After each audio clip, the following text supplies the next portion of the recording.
Social media పోస్టింగ్లు వీడియోలు పెట్టిన వ్యక్తుల్ని ఏం చేయాలా? నా దృష్టిలో ఆ పెట్టిన వాళ్ళంతా కూడా రాజకీయ పిపిలకలు, బాల్ బచ్చే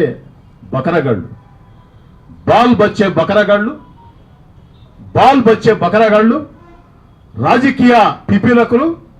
వారి చేత ఆదాల ప్రభాకర్ రెడ్డి నా వ్యక్తిత్వాన్ని హననం చేసే రీతిలో పచ్చి అబద్ధాలతో కూడుకున్న పోస్టింగులు సోషల్ మీడియాలో పెట్టడమే కాకుండా వారి చేత నా భార్య, నా ఇద్దరు కుమార్తెల ముగ్గురు ఫోన్ నెంబర్లకి నేరుగా పంపించాను. నా భార్య, నా కుమార్తెలు ఏం పాపం చేశారండి? చెప్పండి, మీరే చెప్పండి. ఏం చేయాలి వాళ్ళని? రాజేష్ గారు, నేను ఎవరికీ భయపడను, జనంకి భయపడతా. జగన్మోహన్ రెడ్డి గారు సర్వశక్తివంత ముఖ్యమంత్రి అందరూ భావించారు. అలాంటి జగన్మోహన్ రెడ్డి గారితో కుదరలో నాకు. మా మనసులు విరిగాయి, మా మనసులు కలవలా. 16 నెలల అధికారం ఉంది, ఎన్నికల్లో ఏమవుద్దో తెలియదు. కానీ అధికారాన్ని వదులుకుని శక్తివంతమైన ముఖ్యమంత్రి జగన్మోహన్ రెడ్డి గారితో వీధి పోరాటానికి సిద్ధమైనటువంటి ఓ రాజకీయ సైనికుడిని. సాక్షాత్తు సర్వశక్తివంతమైన ముఖ్యమంత్రి వైఎస్ జగన్మోహన్ రెడ్డి గారిని మనసులు కలవలా.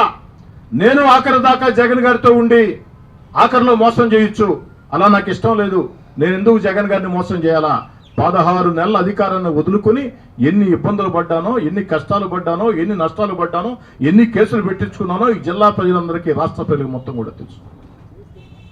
మరి అంత జగన్మోహన్ రెడ్డి గారినే ఒక రాజకీయ సైనికుడిగా వీధి పోరాటానికి సిద్ధమైన నేను, విజయమో వీర స్వర్గమో, గెలిస్తే విజయలక్ష్మి, ఓడితే స్వర్గం, వీర స్వర్గం మన కోసం ఎదురు చూస్తుందని ప్రాణాలకు తెగించి పోరాటం చేసిన వ్యక్తిని ఇలాంటి రాజకీయ పిపిలకాలు, బాల్ బచ్చే బకరగాళ్ళు, రాజకీయ పిపిలకాలు ఈరోజు కాదు, నేను నా ఇంటికి నా భార్య, నా కుమార్తెలు పోస్టింగ్ పెట్టిన రోజే వాళ్ళని అన్ని రకాల శిక్షించగలతా. ఆ శక్తి నాకుంది.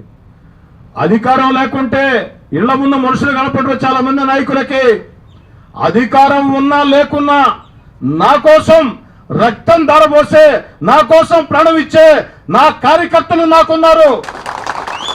ఇది నాకు ఆ దేవుడిచ్చిన వరం. నా కోసం కష్టం చేసే కార్యకర్తలు ఉన్నారు, నా కోసం తెగించి పనిచేసే కార్యకర్తలు ఉన్నారు, నా కళ్ళల్లో సంతోషం కోసం ఏమైనా చేసే కార్యకర్తలు నాకున్నారు, నా కళ్ళల్లో కన్నీళ్లు వస్తే భరించలేని కార్యకర్తలు ఉన్నారు. ఆ నమ్మకంతోనే సాక్షాత్తు జగన్ గారితోనే వ్యతిరేకంగా పోరాటం ప్రారంభించారు. విజయం వరించింది, విజయలక్ష్మి వరించింది. మరి వీరిని ఆ రోజే నేను శిక్షించవచ్చు ప్రజా కోర్టుల్లో, కానీ దేన్ని శిక్షించలేదంటే ప్రజలకు భయపడి. నా దృష్టిలో నేను ఎవరికీ భయపడను, ప్రజలకు మాత్రం భయపడతాను. మరీ ముఖ్యంగా నెల్లూరు రూరల్ ప్రజలకు భయపడతాను. ఎందుకంటే వాళ్ళు ఓటేసి గెలిపిస్తే 3 సార్లు నేను ఎమ్మెల్యేనయ్యా, వాళ్ళు ఓటేకుంటే ఎమ్మెల్యే కాను. ప్రజలకి భయపడి నేను ఏదైనా వీళ్ళ పట్ల కాస్త దుందుడుగ్గా వ్యవహరిస్తే జరిగిందేమిటో ప్రజలకు తెలియదు జరిగిందేమిటో. వీరు నా భార్య, నా కుమార్తెలకి పంపించిన దుర్మార్గమైనటువంటి ఆ మెసేజ్లు ప్రజలకు తెలియదు.